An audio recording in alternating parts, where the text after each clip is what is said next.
আমাদের বাড়িতে আজকের দুজন নতুন সদস্য এসেছে। এরা হচ্ছে কনুর পাখি।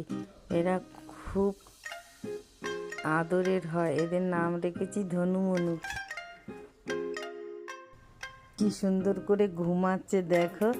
আমি কাপড় দিয়ে ভালো করে বেশ সুন্দর করে গদি গদি মতন করে দিয়েছি। দেখো মাথা নিচু করে ঘুমাচ্ছে এবং আমার খাটের উপরেই নিয়ে শুয়েছি। দেখো এই দেখো ঘুমাচ্ছে, নাড়া দিচ্ছি তা নড়ছে না। আবার তো মাথাটা ঠিক করে নি, আর এর মাথাটা পুরো মুড়িয়ে নিয়ে শুয়েছে।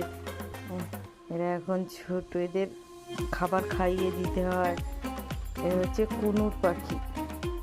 ওই দেখো আবার গামছার ভিতরে মাথা ঢুকিয়ে নিচ্ছে, নিয়ে আর বেশ কায়দা করে শুয়ে যাচ্ছে। আর আমার গলা পেয়ে আস্তে আস্তে উপরের দিকে ওঠার চেষ্টা করছে। এ বেশি ছটফটে, কিন্তু ছোটরা একটু বেশি ছটফটে হয়, বড়গুলো একটুখানি শান্ত হয়। দেখো বড়টার একটু মুখে হাত দিচ্ছে, ও মুখটা ঘুমিয়ে একদম কাতর হয়ে আছে। আর এই ছোটটা দেখো টুকটুর করছে। আবার কি করলাম, এই দেখো একটা ছোট পেটির মধ্যে ছোট ছোট করে কাগজ নিয়েছি, সেই কাগজের মধ্যে এদেরকে রেখেছি। আবার এই দেখো আমার ছোট ছেলে বলছে কি, দেখো মা বুকের উপরে একটু আদর করো। এবার আদর করছি, ওরা আদর খেতে খুব ভালোবাসে।